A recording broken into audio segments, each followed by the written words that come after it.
Hi, welcome to the Light of Deception. Today I'm going to be continuing our series under spiritual formation. We're going to be looking today at centering prayer. Last time we looked at contemplative prayer. So if you missed these teachings, I will put it below the links to part 1, which is spiritual formation. What is spiritual formation? Personal soul care. Or is that what it's about? Is personal soul care, or is it dimensions of deception? After that, we looked at contemplative prayer. What is contemplative prayer? So I have that breakdown for you as well. Today we're going to be talking about centering prayer. Centering prayer. And next we'll be talking about breath prayer. What does this all have to do with ancient mysticism? Are these deceptive practices? Does this have anything to do with a one world agenda, one world religion under ecumenism or ecumenism? Or what is it? Is it good? It sounds like it might be good. Why? We're talking about prayer. We're talking about becoming closer to God. We're talking about these practices to help us visualize being in the presence of God, going within to find God, all these different being still in the silence, using a mantra over and over again to get closer to God by seeing Jesus or love or whatever the words are over and over and over again so we can get closer to Jesus. Is that what the Bible teaches us? So this says centering prayer is a modernized prayer method based on the intuitive prayer rooted in Lectio Divina. It is a method of silent prayer that prepares us to receive the gift of contemplative prayer. So you're going to do this to get ready for contemplative prayer. Prayer in which we experience the divine's immanent presence with us. Centering prayer is grounded in relation with God through Christ and is practiced to nurture that relationship. Does the Bible teach about centering and breath prayers and being in the silence? I know it does say, be still and know that I'm God. That is trusting God and knowing he is God and you are not, right? Also says centering prayer complements and supports other modes of prayer, verbal, mental, and affective prayers, and facilitates resting in the divine presence. Centering prayer offers a way to grow in intimacy with God, moving beyond conversation to communion with God, right? That's the scary. The Bible, you read the Bible, you're praying, you're focusing on his words, you're meditating on those things, filling your mind with scriptures, you're learning it, you're meditating it, you're memorizing it, but it doesn't tell you to still the mind and to fill it with a single word. This is from a Buddhist monk named Thomas Keating. This is a little bit about it. As Thomas Keating emphasizes, the source of centering prayer, as in all methods leading to contemplative prayer, is the indwelling Trinity, Father, Son, and Holy Spirit. The focus of centering prayer is a deepening of our relationship with the living Christ. The effects of centering prayer are ecclesial, as the prayer tends to build communities of faith and bond the members together in mutual friendship and love. And then there's instructions. Well, I want to show you a practitioner of this that learned her basic skills from Thomas Keating. And here she is. Yeah, so I would refer back to the method of centering prayer, which is my sort of contemplative prayer of choice. Centering prayer incorporates silence, solitude, and stillness.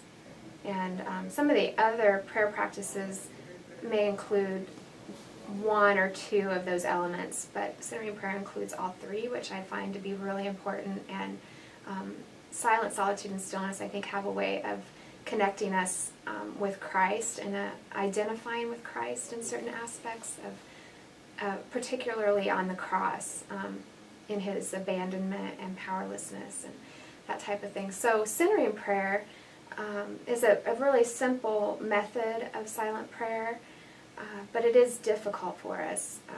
So the basic steps of it are to just come into a quiet space, and if you've got that privilege, and then sit in a chair or maybe on the floor. The idea is to find a comfortable but attentive posture. So typically feet on the floor, just flat on the floor, and the back is straight against the back of the chair. And then you just gently introduce a sacred word. And the way it was taught to me by Thomas Keating is that you know, when you're just starting out, you know, try to search your heart and find a word that you can use every time, so you're not switching up the word during different times of practice. And the word can be a word for God or a characteristic of God, something that is somewhat meaningful to you. And so, for example, my word is love, and so I'll just close my eyes and try to quiet down my body and be still and enter into that inner solitude. And then I'll gently introduce that sacred word in my mind as a symbol to consent to the presence and action of God within me. And the concept behind the prayer draws from the Christian theology that Christ dwells within us. And so what we're trying to do is allow time and space to connect to the presence of God within us. And so as I introduce that sacred word, that begins my prayer, and then I just sit in silence. But the difficulty is that, you know, all the conversations in the head start coming, and there's lots of distracting thoughts. Our mind is constantly going. It's very, very busy, and it likes to be in control. And so this prayer is about training the mind to be present and receptive, and just training the mind to be at rest. So thinking of scriptures like resting, about how we can find rest in God. So that's the idea. And as the thoughts come, it's not meant to be a struggle or a battle. We just, as we notice those thoughts, we just gently reintroduce our sacred word. So it's a constant turning of attention to God, giving our full undivided attention to God. But we're not, the tricky thing, and sometimes people misunderstand, is that we're not looking to hear something from God in our mind. We're not really, that's a different kind of prayer. That is also important. But this particular kind of prayer is about just creating that quiet space. I think of it as allowing sort of, if we think of the soul as a garden, allowing the master gardener to nourish and nurture that garden. And then the activity or the fruit of the prayer is found in our active life. So that's an easy, kind of simple method. Okay, did we learn a lot about practicing the presence of God, being in the stillness? It's said in the instructions, step 1, right? Sit in an upright, attentive posture in a way that allows for an erect spine, right? And open heart. Place hands in your laps. Kind of seems like you're getting ready to do some kind of this kind of meditating, right? It's Buddhism, like Hinduism, those kind of things. You're becoming a guru at that point. It's the Eastern philosophy, East and West meeting together. Number 2, gently close your eyes and bring the mind your sacred word. Imagine or breathe as your symbol to consent to the presence of action of God within you. What presence is that? Sounds like it probably would be a familiar spirit. Yikes. Your sacred symbol is intended to be the same every time you pray. It helps to ground you in the present moment, allowing you to give your undividing, loving, yielded attention to God. Choose a name for God or a characteristic for God like love, peace, etc. Wow. 3, silently, with eyes closed, recall your sacred symbol to begin your prayer. As you notice your thoughts, gently return to your sacred word. Do this however many times you notice your thoughts. This is number 4, when your prayer period is over, transition slowly from your prayer practice to your active life. Wow. Here is Thomas Keating to share with the same things here that you just saw from the practitioner to the man that taught her how to do it. So here he is. And so let's look at the guidelines then from that perspective. In this talk, we're emphasizing the method. And so you could easily get stuck on, well, I've got to do the method just right. But it's always a relationship, and that means, unlike certain other disciplines, if you don't do it correctly, it doesn't matter. It's a help if you do it correctly. But it doesn't matter because it's your intention that counts, and the relationship is with God. And God sees that you're trying hard to do a nice job, the best you can, however much you're stumbling. He's not going to hold your mistakes against you. He's looking at your love, and through another person or a book or eventually or through the inspirations of the Holy Spirit, you'll correct whatever mistakes you're doing. The main thing to do is to do it. The principal method of centering prayer really is to sit down. Now that isn't too hard for most people.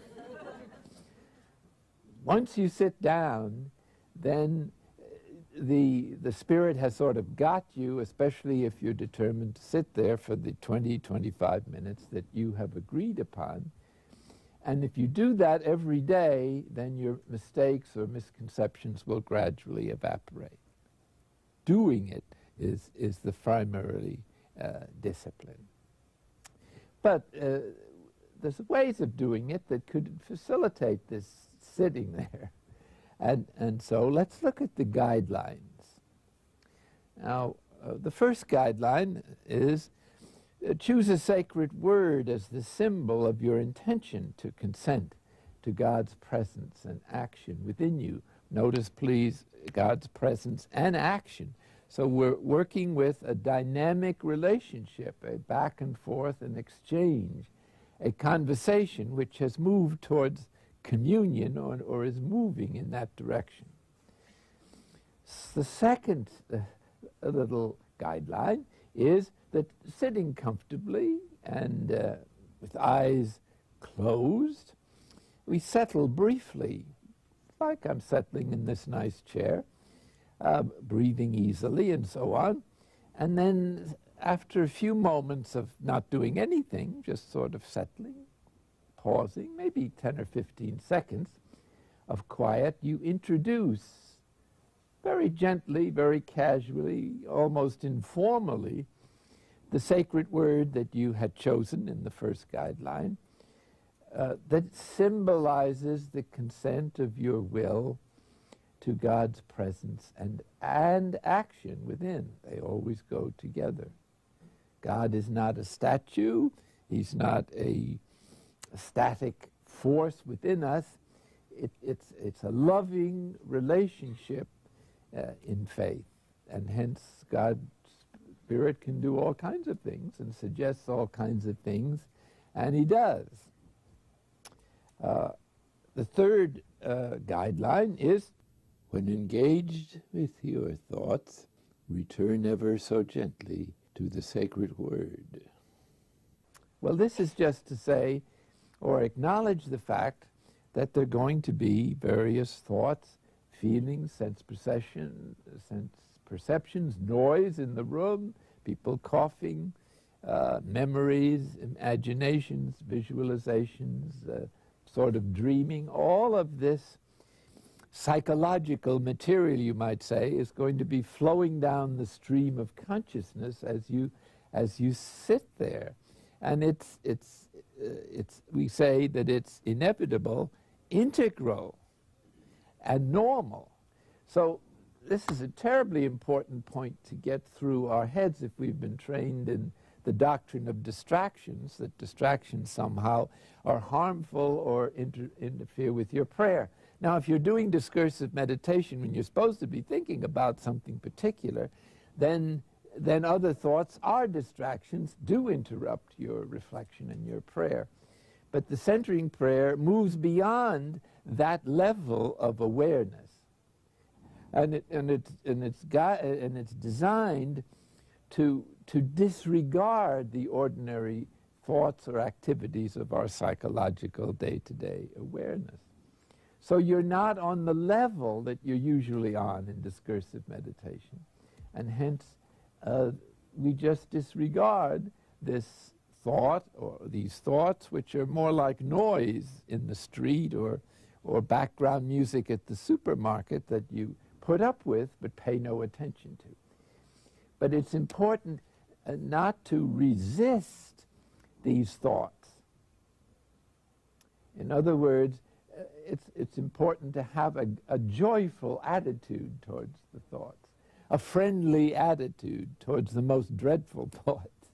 Not that you linger over them or act them out, but it's important that we expect them, and they're normal, and they're integral, and so we receive them all with a smile, sort of inward smile, so to speak. A jolly attitude is recommended. Here they go again, that sort of thing. Ha, ha, ha. Reason for that is that any emotional frustration or annoyance or distress or grief is not appropriate, because that is another kind of thought. Because it's emotionally charged, it's more of a hindrance to entering into interior silence, which is the proximate goal of this prayer, than any number of casual thoughts that go by. So as soon as you're annoyed, you have a second thought, which is much more disturbing than the first one. And so there really is great wisdom in taking for granted there's going to be lots of thoughts and endless thoughts, and that with practice you can disregard most of them. Finally, and there wouldn't be time in an introductory workshop to do this, but it's crucial to have some kind of follow-up. Some kind of follow-up. You can only say so much in a 6-hour workshop, and all that the ordinary person can get is barely to get the 4 principles. So it's very helpful to have some kind of, like a 6 weeks program to follow it up, using either the first 6 tapes, if you've got those, or to read the 6 chapters out of Open Mind and Heart and study them together. That gives the principle.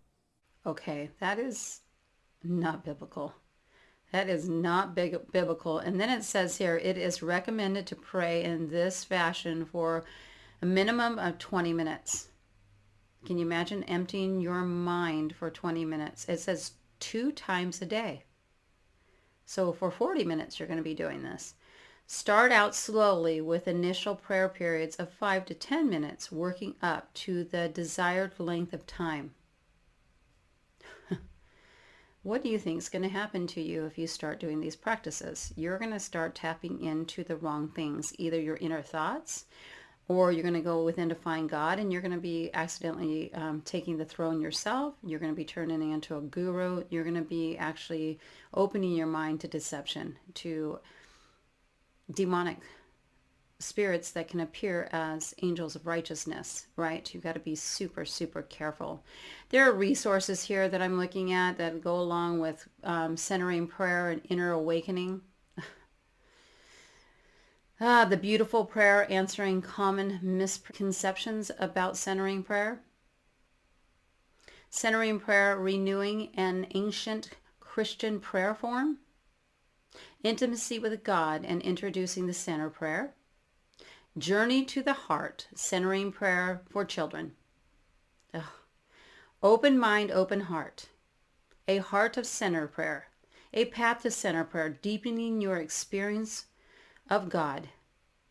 Be so, so, so careful, because you're getting into meditation with children, contemplative outreaches that they have here, World Community of Christian Meditation. I would say take heed and stay away from these practices.